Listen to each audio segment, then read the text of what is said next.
Hello everybody!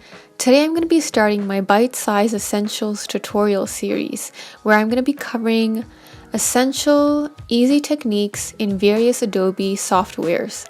And today we're going to be doing clipping masks, and clipping masks are so essential. They make such a big difference, and we're going to be starting that in Illustrator. So now as you see here, we have a layout here with various elements, but there's the image kind of coming out, and let's say you want it contained. Now if you want it contained, just grab a rectangle, the shape, and make sure it's the same size as, let's say, your artboard. And then you just grab everything, and then right click, and then go to clipping mask.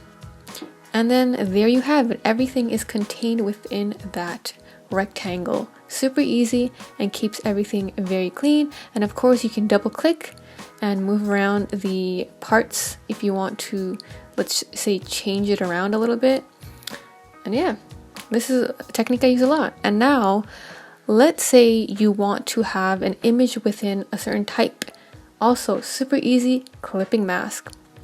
All you got to do is just grab an image, make sure it's behind the type, and grab all the elements, and then make sure the type is in front, and then you're just gonna again right click and then go to clipping mask, and there you have it.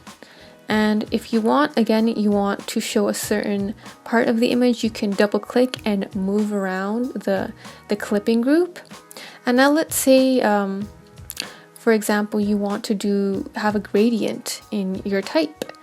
You just make your gradient, put it in the back, and then put your type on top, grab everything, and then again you just right click and click clipping mask. There you have it. Very easy technique, but you can use it for so many various kinds of projects, and I feel like this is a really essential toolbox, an essential actually tool in my toolbox, and I use it quite often. So I hope that was helpful for you guys. Have a great day.